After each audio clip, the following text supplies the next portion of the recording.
Magandang hapon po.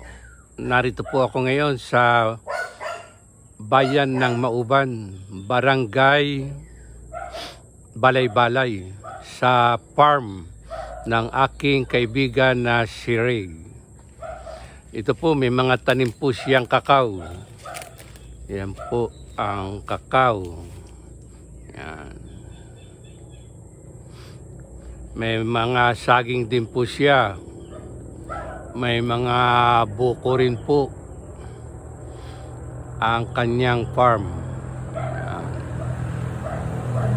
At pupuntahan po natin si Ray sa kanyang mga alaga dito sa kanyang farm.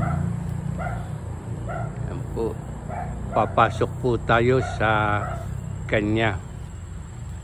Nakikita po ninyo ang mga buko. Yan po, ang dami ng bunga. Yung mga saging. Yan po. Pag narito ka po sa farm ni Ray, wala kang gutom. Marami siya pong mga tanim na halaman. Ito po naman ang pinaka-imbakan ng kanyang tubig. At ang makikita po naman ninyo ay ang isang uri ng saging. Yan. Kunan po natin.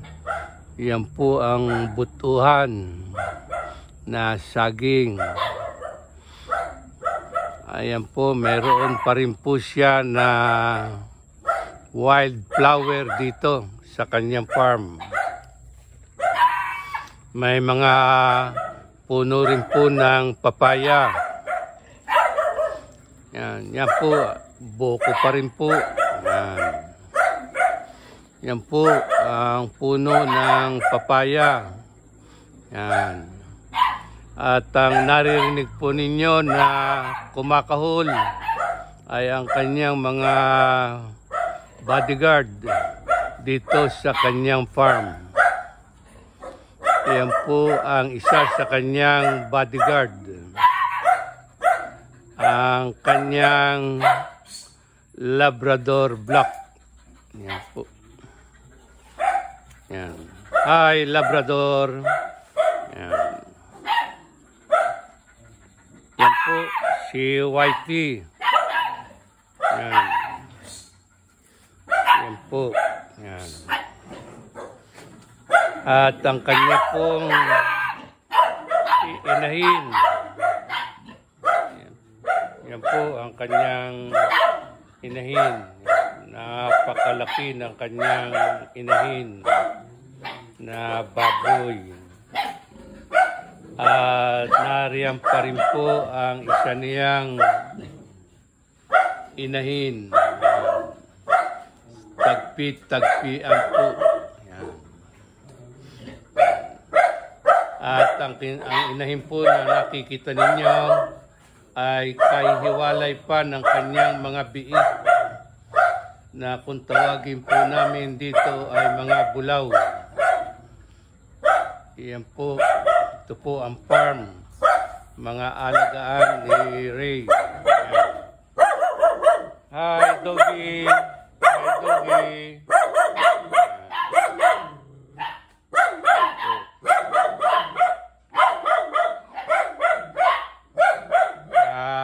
Narito na po tayo sa mga anak o bulaw na bagong hiwat.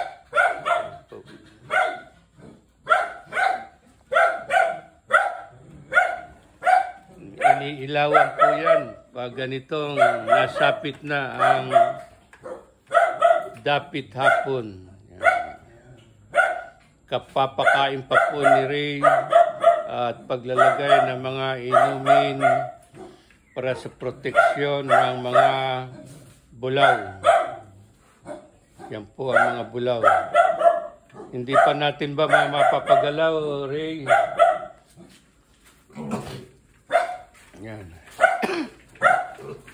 Para makita ng ating viewers ang mga dito.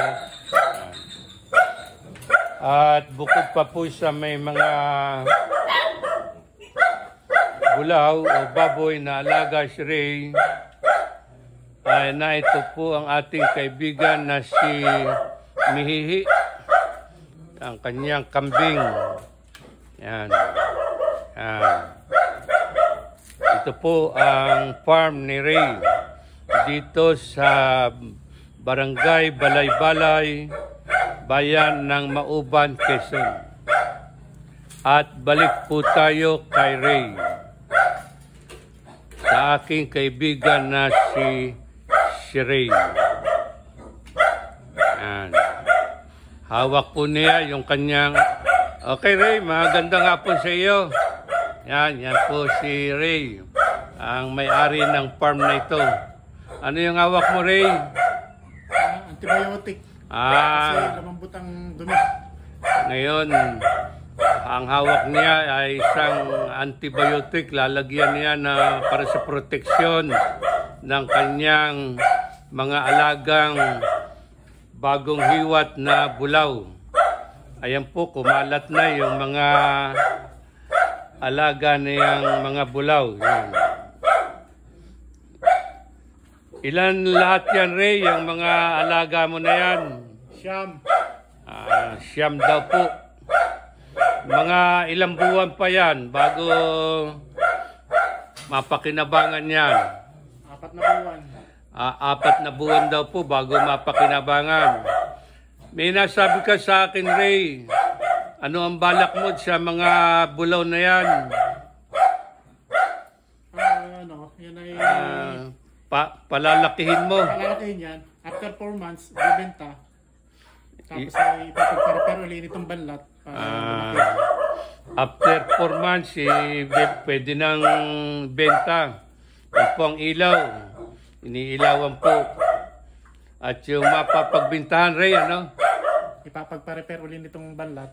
Para sa improvement ng bahay ng mga baboy.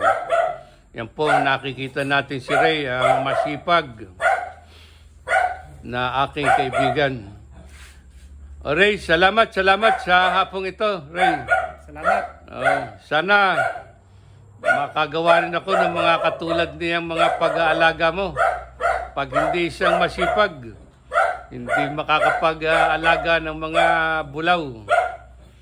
Kapag sinabi nga, pag masipag ka, may magandang kinabukasang naghihintay.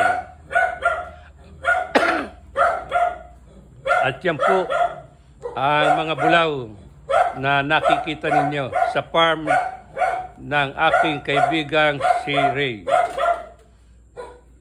Yan po si Ray. Okay. Ray, anong masasabi mo sa hapong ito?